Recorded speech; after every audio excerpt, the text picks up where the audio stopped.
Good evening, everyone, and welcome to another Poultry Keepers 360 Live. We are happy to have you join us, and we got a really cool show tonight. Uh, we've got Angela Hand and Sue Dobson with us tonight, and we're going to get in touch with them shortly about what they've got to talk about. But I'm here, Jeff is here, and Carrie's here, so we got a full house. Guys, it just dawned on me, this is the first time we've ever had 5 people on here at one time. This is going to be a cool experience. Yeah, we can do it. Yeah, absolutely. I've got faith. Coming up in just 6 seconds, we're going to get started.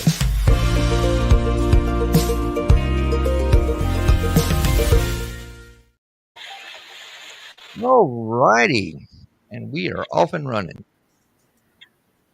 Gosh, it's good to have you here. I've been wanting to do a show about Crevecoeurs for a long time. Angela or Sue, either one. How do you pronounce the name? I say Crevecoeur.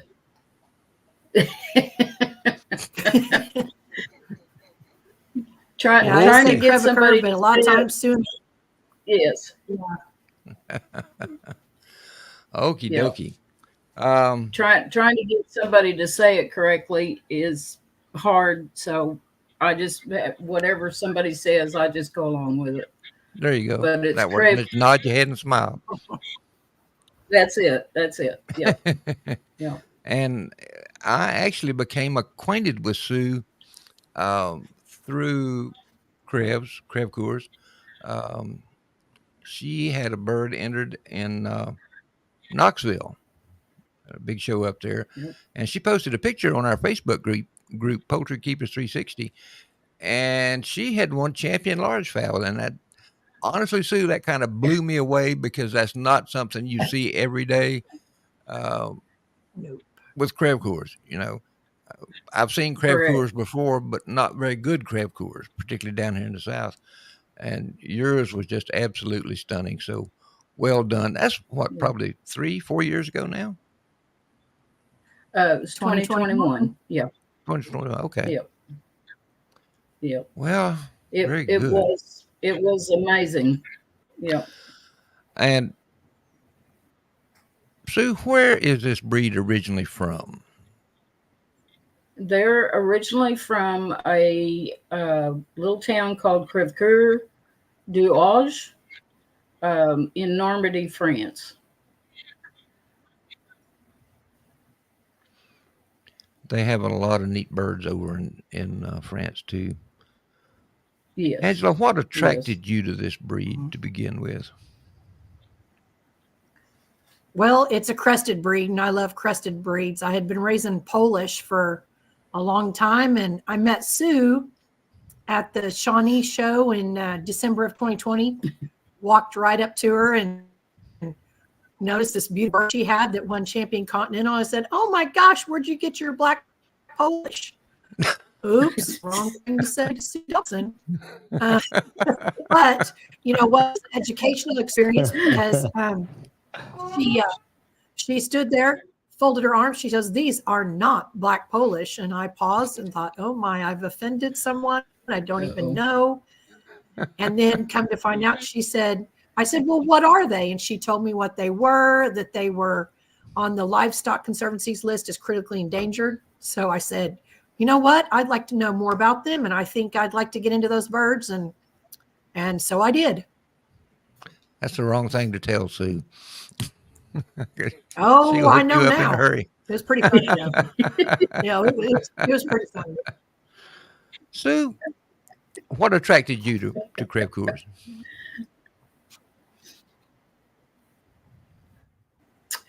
Well, I'd had chickens for a couple of years, and I was looking on the Livestock Conservancy list one night. I did not realize that there were birds on there that were critically endangered. Mm-hmm. Critically endangered, I found out, was less than 2,000 in the world. And when you think about the chickens, that's not very many birds. No, it's not. Less than 200 in the United States. And so I started doing a little research and looking at the different breeds. And when I came across the Crevecoeur, I fell in love with its looks. It stood up straight. It was regal. Um, had that beautiful V comb on the front, which people call devil horns, but I think it's gorgeous. Um, It's they hard to were get right black too. and shiny. Yes, yes, because some of them get a little wonky every now and then. But I've so never had anyway, Crevecoeur. I Go ahead. okay. So anyway, I they also have a list of breeders on the Livestock Conservancy page, and you can go on there and find people that breed that certain bird. And I found Connie Abelin in Missouri, sent her a 2-page email. And the next thing I know, she had written me back, and I was traveling to Sedalia to meet up with her and get 12 little baby chicks. Brought them home, hadn't a clue what to do with them, and ended up 10 of them were males. And so later in the year, she met up with, yeah, she met up with me and brought me some females. And she took, I think, 5 or 6 of the males, which one of them ended up winning Champion Continental up in Bath, New York that same Oh, year. cool. But anyway, Cool. so that's how I got started. Awesome. Let's Yep. say somebody's thinking about getting into Crevecoeurs, and if you into rare breeds, man, I just consider these Creves because they are beautiful birds.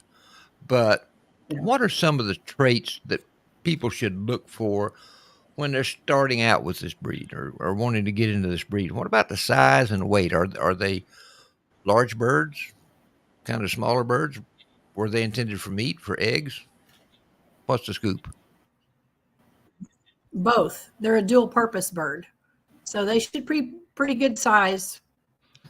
And There they you should go. be good egg layers, and they should Yeah. be great if you want to eat them too. So I know, and looking please for those correct me if nice I'm wrong, deep bodies. but initially the Krebs down here, um, I didn't see any that I thought had good size to them. They were a little bit on the small side, and Correct. Yeah. it was Janet Um, Behringer, Jeanette Jeanette, Behringer. Jeanette. Okay, yes. she'll shoot me now. Um, but she started a sort of a rescue project with those, and she did a lot of breeding, and she's helped a lot of folks. Now, didn't she actually import some birds from France too? Yes. Yes. Yeah. That's what helped boosted my program was through Jeanette, through Connie, I was able to get a full French cock. And I started breeding him to every female I had and started getting size. He weighed 8.5 pounds. My biggest Wow, male at the time maybe weighed 4.5. So big difference. he really, yeah, he really put the size um, on the birds. Yeah. We got a question here from Beth wants to know. I wonder how they handle the Oklahoma heat. Do they need special handling and housing? We were just talking about the Oklahoma heat before we came on air. Yeah. Yeah. What's your They advice, Lou? actually do pretty well. The problem is you you, ha- you have to really watch the lice and the mites because combined with the heat, if they get just a little anemic, it'll kill them. And just an open air coop, plenty of ventilation, plenty of water. I know Angela does. I do. We go out several times a day and put out fresh cold water. Not ice water, but just cool tap water um, Hmm. to make sure that. And my big cockbird, he'll go stand in it. So Let's talk about the crest on these birds because as Angela knows, some folks confuse them with Polish, but to me, they have a very different crest than a Polish does. I Is think Go it the ahead, Angela. female crest on both the Crevecoeur and Polish, the female crest is pretty much about the same. Globular, nice round for the right? females, both Polish and Crev. But the male Crevecoeur has, I call it a swept back crest that kind of goes. I mean, they have complete and total great eyesight and everything. There's no crest falling down in their eyes or anything. And that's what I love about them. You can see their eyes at all times. Maybe you can't see the girl's eyes, but you can see the boy's eyes. That's good to know. I know. Can you guys still hear me? Okay. All right. Yeah, you're doing good. I know when I was Yes. judging, and you go to handle some Polish, and you put your hand in there, and it's pretty obvious that they can't see anything because Yep. Yes. when you touched them, they would flip out because they couldn't see you coming. Yeah. Um, That's one thing when you're raising them. Be careful about putting them in short um, cages or small areas, because when you walk in, or if, like you say, if you reach for them, they don't see you coming, they can jump straight up and kill themselves, hit their head on mm, top of the cage. that's And important to it's remember. happened. It's, you know, they Do and I'm trying to remember off the top of my head, but I can't, which is no surprise. But do Crevecoeurs have a vaulted skull like Polish? Yes. Okay, yes. and Yep. Yes. by They have to have a good vault in order to support their crest. and if folks, if you're not familiar with what a vaulted skull is, it's actually a bump in the top of the skull that helps accentuate that crest. Yep. What colors does the breed come in now? Well, the APA only recognizes black, but they come Mhm. in white, sport, blue.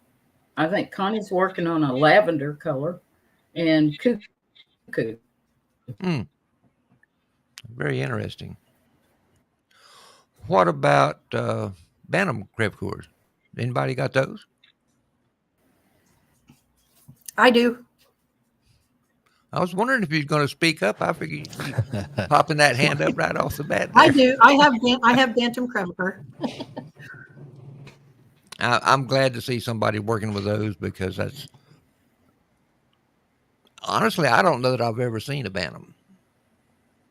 I had them at Ohio. Sorry, I missed them. Oh, you missed them. Okay. That must have been when you and I were hanging out at the Rhode Island Red table. Yeah, it probably was. Anyway, yes, I had some black ones there, and I had some of my sports there. Awesome. Yeah. Got a question here from Laura Elwood. Wants to know, I'm guessing their combs would be cold tolerant. What's your thoughts on that, ladies? Yes. Yeah. Very good. I've never had a problem. The crest kind of, Yep. yeah, I've never had a problem either. So I feel like their crest kind of protects their comb up there. So you don't have to worry about them getting frostbite or anything on their comb. I'd never thought about that crest having an impact on that, but I can see how that would happen. Mm-hmm. How would you describe the temperament on these birds? Oh, they're wonderful. They can be a little flighty, because they don't see well. But once you pick them up, then it's just like they purr and they don't want to be put back down, and they're just very happy being carried around. They're wonderful birds. They make great pets, actually. I just started to say, Sue, it sounds like you've been spoiling them. I wouldn't swear to that, but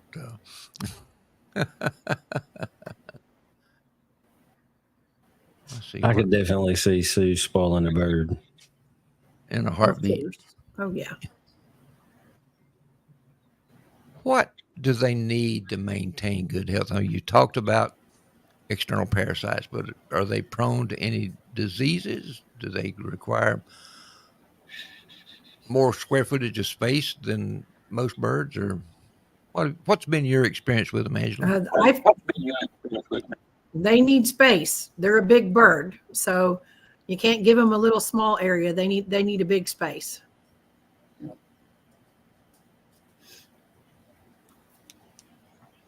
Okay. Can't even read my own hand scratching here. If someone wanted to start raising the breed, okay, would you suggest they get hatching eggs, day-old chicks, started birds, or adults, and why? Oh, everybody's hung up. I would hatching eggs are great, but not shipped hatching eggs. If you can pick them up or get them somewhere, that's great. But shipped eggs, there's just such a gamble, and you don't know. I ship eggs. I'm probably not going to keep shipping eggs because everybody complains when the chicks don't hatch. Yeah. Well, all of my eggs don't hatch either, but I'm going to probably just start mainly doing juveniles and adult birds myself to help, when people want to buy birds. But I started with eggs from Sue is how I started mine. But I drove and picked up the eggs. I didn't have her ship them to me. That's a smart move. Beth wants to know, how fast do they grow? Go, Sue. They actually grow pretty fast. You can have, I would say a breeding age cockerel by 6, 7 months, 8 months. A female should start laying 5 to 6 months. Now, with the males, they don't really get their full.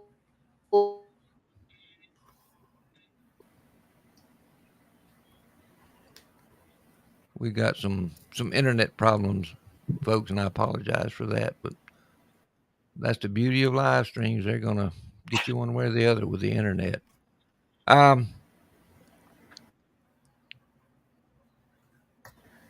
We talked about cold hardiness and not having a problem there.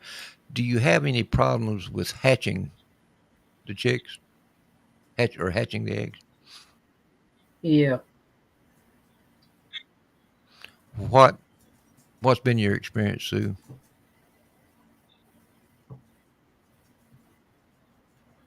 With hatching?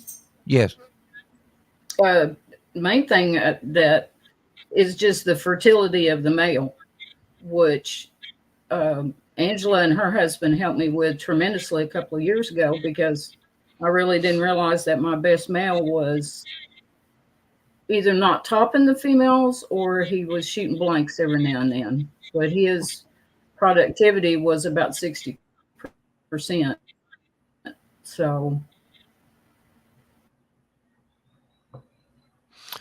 it Go ahead. I'm sorry. helped me make decisions. Here's a good question while we're talking about chicks. Carla Davis wants to know, are you able to sex at hatch? They get some with light colored crest and others pure black. Is there a correlation to the coloring? If there isn't, is it best to keep the purest blacks to grow out? What do you think, ladies? When they hatch, they have yellow on their chest sometimes, and sometimes yellow on their crest, and that all molts out. So I grow out everything unless there's an obvious deformity or something. I grow them all out because you won't know unless you grow them out. Man, you sound like my old Rhode Island Red mentor. So if you're going to hatch it, grow it out. Yep. Well, Yep. you could have a chick that right now might look like they're going to be nothing. And then the next day you walk in the pen and you go, whoa, where'd you come from? Ooh, Yeah, showbird exactly right there. right. So yeah, so I grow them out. I have quite a few large fowl Crevecoeur this year. I hatched over 200. I still have 100 left on the property right now. Oh my. Yeah, You're I up to your overhatched. eyeballs in them. Yeah, I have got a lot. 5 pins of them. So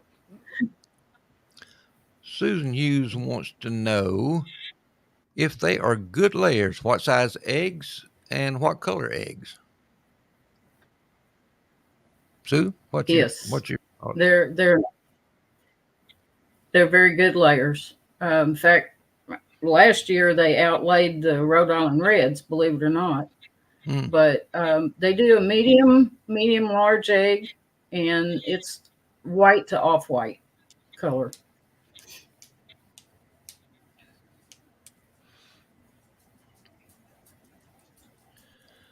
Okay. What about brooding the chicks? Do they require anything special, or is it pretty much the same as most any other breed? It's pretty much the same. I brood them same as I do every other chick. You know, they go under the heat plates and about Angela, 4 to 5 weeks, which Crosby is says early, that, I know, but I want a hardy bird. yeah. Crosby says he's the same way as you. He grows them out as long as I can. yep. What about rearing? I know we've talked about them needing more space. What's been your experiences there? Anything unique or unusual about the rearing that you do? Not really. I raise all of my birds are raised together as chicks, and then once they go outside, they're usually separated into either large fowl pen or a bantam pen. But then I raise my Polish and my Crevecoeur together, usually up until about when the boys hit puberty, and then I start separating all the boys going to pen together and all the girls going to pen together, because I'm not ready for them to breed yet. And plus, they'll also beat up on the females and pull feathers too. I need them ready for shows, not for breeding right now. What about breeding? One question I usually get is on most any breed is how many males or how many females per male?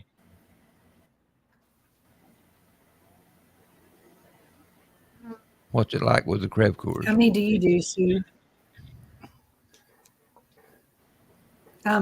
I would put one male with up to 6 females. That's the most I would ever put together. Okay. Yeah, that's a good number. Yeah. So, Sue, earlier you talked about, your male was either shooting blanks or not topping the hens. So do you, with the Crevecoeur, do you need to, should you, I don't even know how to ask this the right way, separate? So some breeds, right, you'll get better copulation if you separate your males from your females for 45 to 60 days prior to the mating season. You actually keep them in a bachelor group.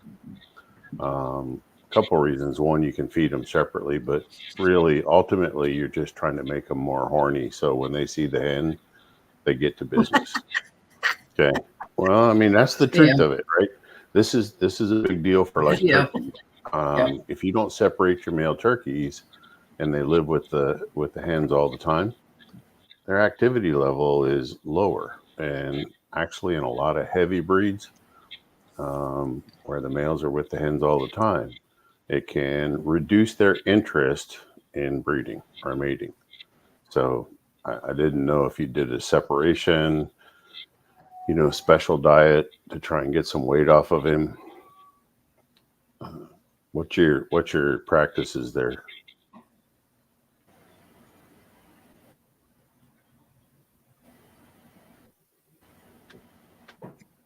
Jeff, I think we've got some really bad internet.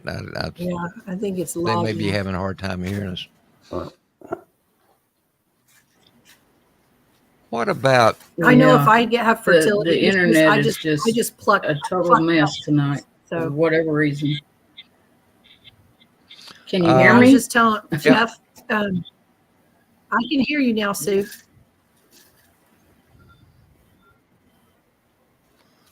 Everybody else might be frozen. Hmm. what about managing the crest? Okay. Anything that you do special for that to protect that crest for showing?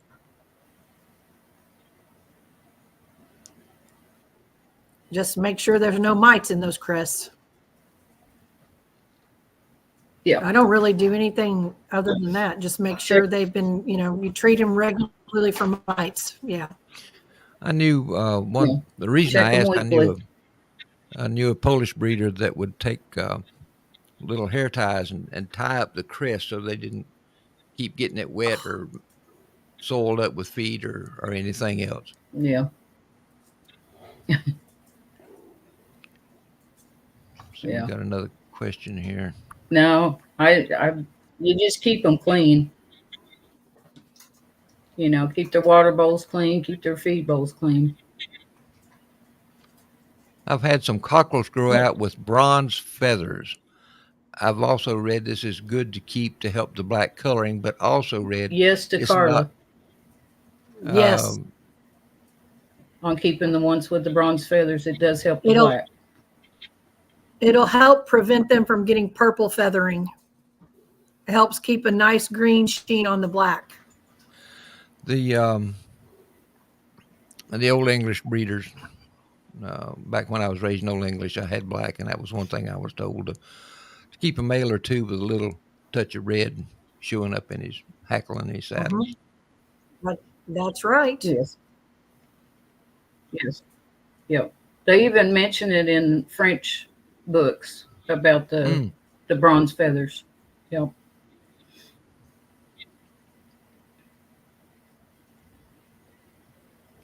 What about showing?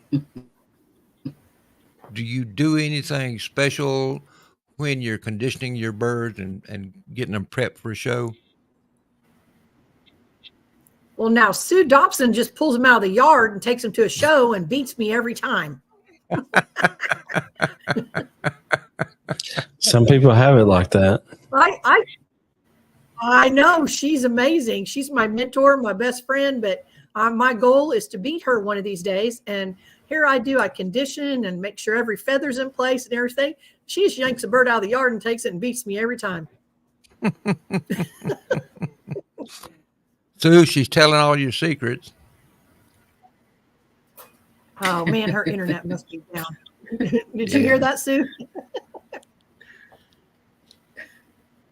One of the things that I wanted to talk about because of the crest and the other features about the bird, but is there any special nutritional requirements that you found raising these breeds?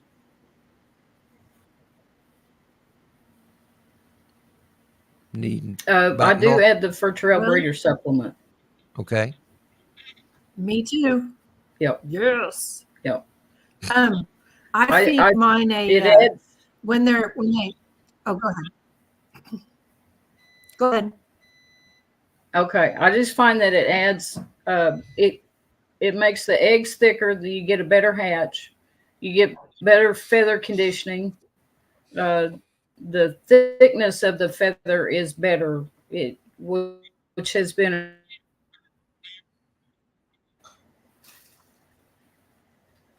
so that for trail really helps that a lot. Good. And I've experienced the same thing with that. Let's see. But hey, before we get too far up, we've got a PowerPoint here with some of y'all's birds in them. I'm going to pop them up there and let y'all talk about them if you would.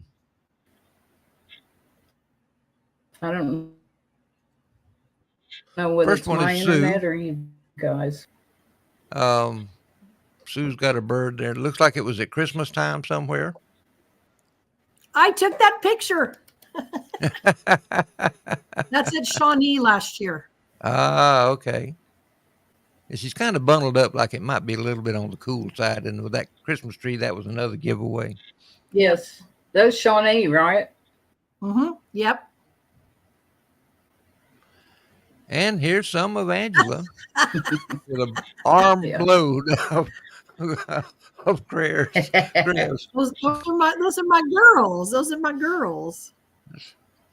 And you've got Oh, one. the middle picture is my little. That's my bantam That's in the awesome. middle that got reserve. She got reserve AOCCL last year in Fayetteville. Cool. Yes. And what about the one on the right side, Angela? I don't know. That's your looks. little It appears to to be be a at bantam. Shawnee. That's Yeah. oh, at that's Shawnee. my little bantam at Shawnee. Isn't she cute? Yeah. Okay. So I have a question. How do you get the perfect little dome on top of their head? Is that They breeding? grow it. Is it breeding, or do they have a little assistance? Yes. Carrie, No. it's actually No, that's part of all. the skull structure. I don't use That's what That's all keeps part it of their so vaulted. round. any sprays. I don't. Hey, y'all be on the lookout.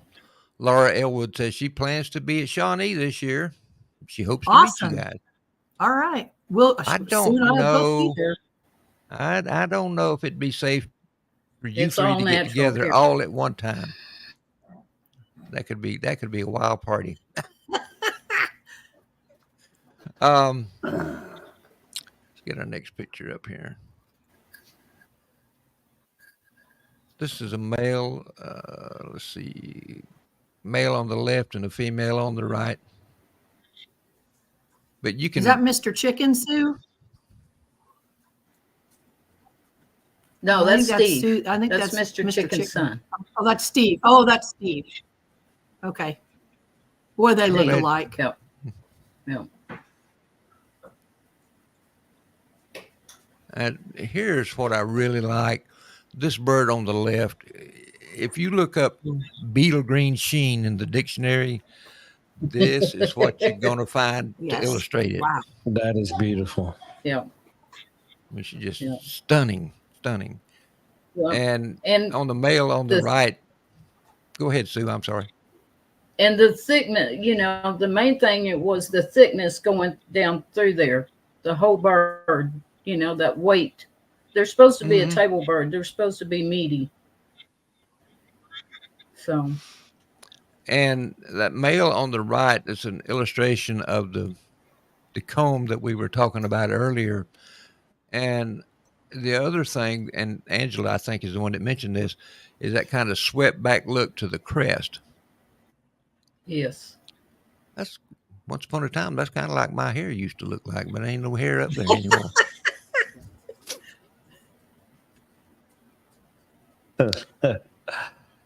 Here's a female on the left and a male on the right. The females have the comb too, but it's smaller.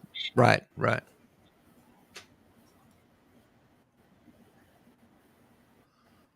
That male's got pretty I good think sheen that to might him, be too. one of my bantams. I think the one on the left is one of my bantams.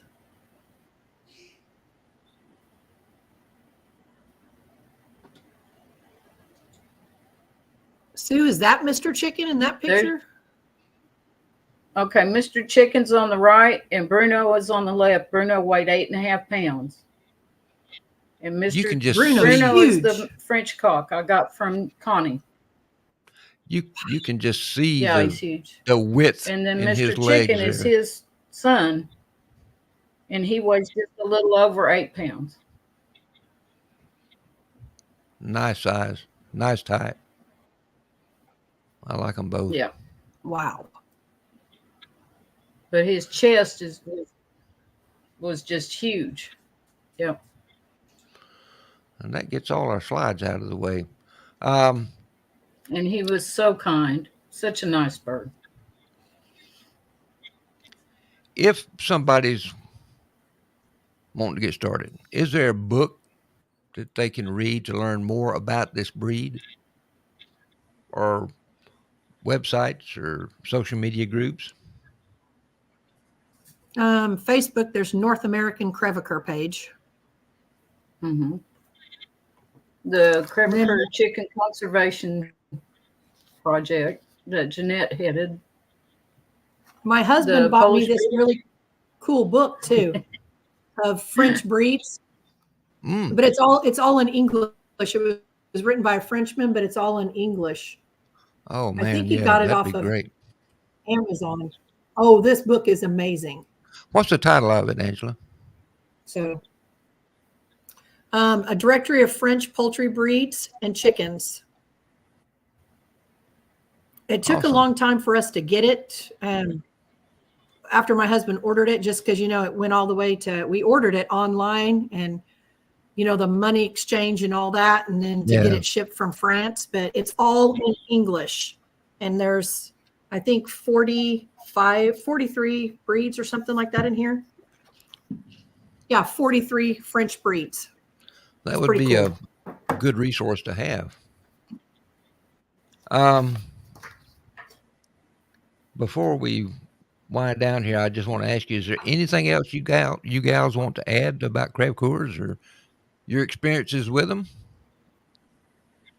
And I just want everybody to reach out and support the Livestock Conservancy. They were, without that resource, I would have never gotten into these birds. And then with the help of Connie Abelin, it's been quite a journey. Quite a journey. would you do it all over again, Sue?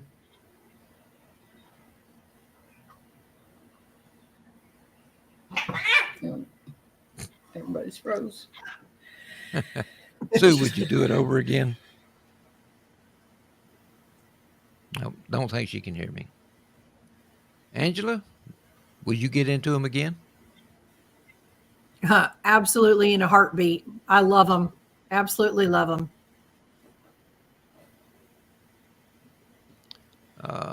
Let's see. Carla's got a question here. How about toenails? I'm struggling to get all toes black. Best I've hatched is 4 on one foot, 3 on the other. Don't Is worry it- about Toenails those don't matter. toenails. There's Toenails nothing don't matter at all. No, standard, toenails don't matter. nothing in this.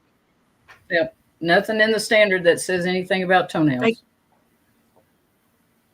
That's right. They can have all black feet and all white toenails. It doesn't matter. So do not cull just because they've got a white toenail. Do not cull.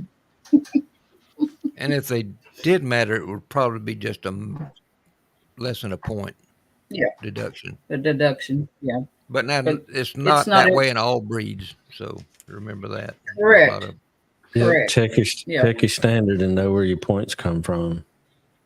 Yep. Yep.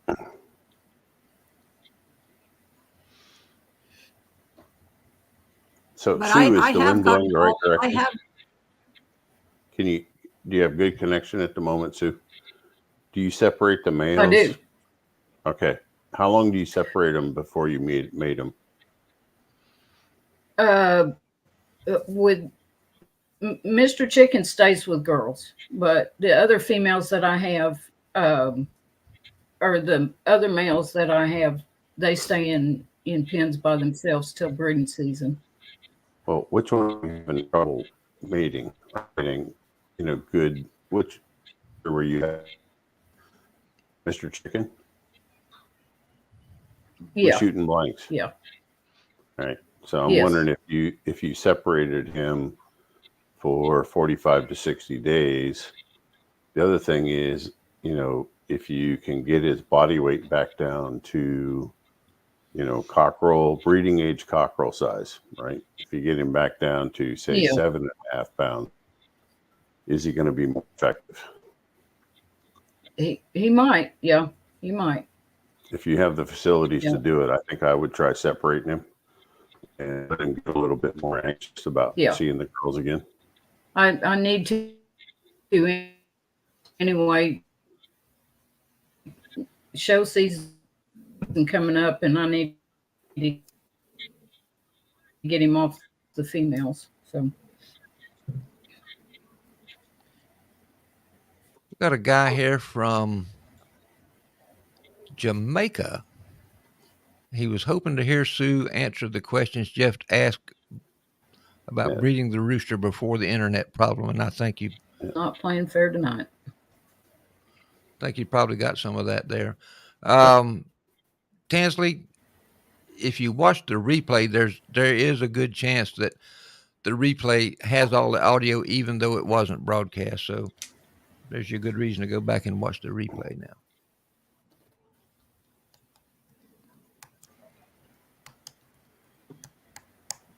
Jeff, Carrie, do you have any questions for him? How many breeders? Okay, so when people come and watch this, where should they reach out to if they want to start their own Crevecoeur project? Right? Should they contact Sue?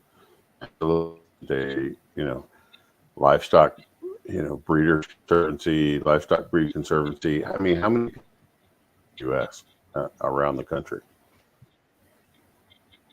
Are they all concentrated like Missouri, or are there people, on the coast, or how far spread There's out? some people in, there's actually lots of people breeding Crevecoeur now all over the United States. Okay. Mm-hmm. I mean, they can reach me on my farm page, Loving Hands Chicken Ranch. I don't have anything available at the moment, but I'm going to have soon because, like I said, I'm growing out 100 birds right now. Because I'm crazy. No, you're not. One thing that I did not mention about Angela, and I apologize, Angela, not only is she very talented. No, that's good. Not only is she a very talented poultry breeder, but she's also coaches kids in gymnastics. And I've seen some of the videos that she posts, and those kids are amazing. They make it look so easy. I just watch them a few minutes, and I can't stand it because my back starts hurting. But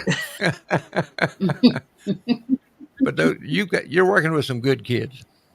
Thank you. They are pretty good. Yes, they are.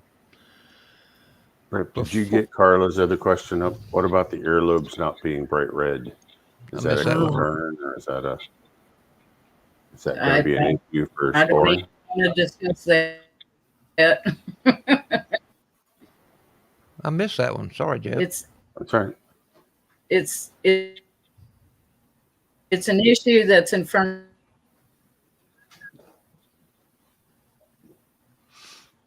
I think what Sue's trying to say is it's an issue that's being discussed I don't know by whether you heard me or not. The Standard Revision Committee about what it should be. I know that y'all have been struggling with earlobe issues for a while now. Can I weigh in on that a minute? Absolutely. It's actually genetic. Yes, and it's genetically impossible for a female Crevecoeur to ever have a bright red earlobe. It just won't happen because of their genetics. So not sure why red was ever in the standard, but it was. And so we're working on trying to revise that. And we'd like it to go back and recognize the fact that the bird is French, and the French standard says white earlobes of no importance. They don't even care about the earlobes in France. Yeah. But we're working on it now. A male can have a red earlobe, but I have yet to hatch one with a bright red earlobe. I call it reddish, kind of that red and white look. But I have several males with red and white in their earlobe, but all the females have white. Jeff, you were asking about where the breeders are. Shannon Morgan posted she's in Oregon and she's working on birds from Sue. Excellent. Yeah, I just know that, I know that after the show, people, when people watch it or, go back through it, there's always going to be 2 or 3 that are like, where can I get good breeding stock? And they're going to be on the hunt. That's why I asked. Yep. And Henny Freaking, Guzman's watching Sue's from farm page, South Africa. Clarabella's Acres. Oh, wow. So, I mean, they can reach me Facebook, Loving Hands Chicken Ranch, and they can catch Sue on her farm page, Clarabella's Acres. very good. And Before they I change it know soon. that I would love either for one of the those Hoopies. ladies Oh, my goodness. be glad to help them out. Okay, before we go tonight, I've got some things that I want to mention. Coming up here shortly, Jeff's going to be out on the road again on his big annual trip. Where are you going this year, Jeff? I know you're going to be in California there for a little while anyway. Yeah, I mean, I'm going to drive from here. I'm going to drive across from here so we're going to go across South Dakota, into Montana, zigzag around in Idaho. We'll be in Washington, Oregon, Northern California, only in Wyoming on the western edge, before I turn around and come back. But yeah, it's going to be probably 17 days, about 9,000 miles driven. Ooh. So it's all said and done. Nice. Nice trip. I wouldn't like to drive that much anymore.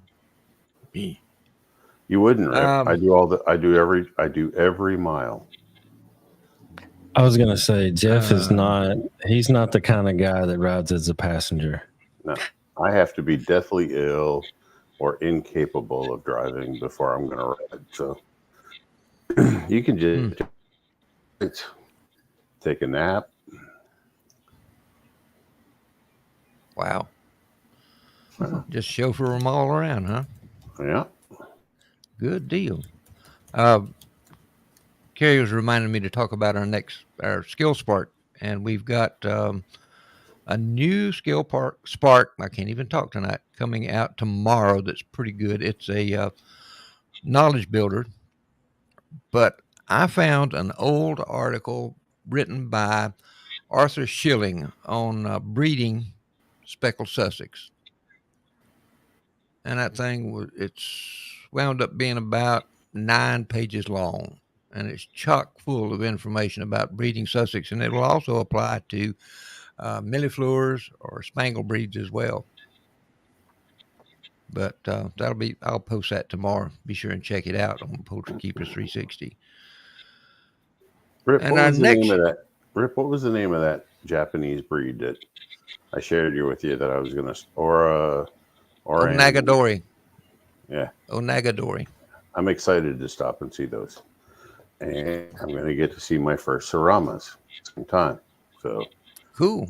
Up close and personal. So, well, take lots of pictures of those Nagadoris. I am horrible at taking pictures. I don't know why. I just am not. I never think about it when I should. I'll try to remember. I'll send you a reminder. Okay. I should be seeing those either September 11th or September 12th. So.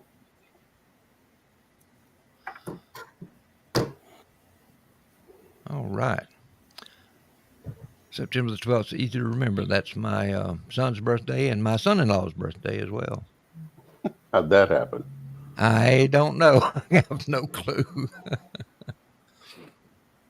Our next show coming up in 2 weeks, Blake Bell is going to join us, and he's going to be talking about those big and stately Brahmas.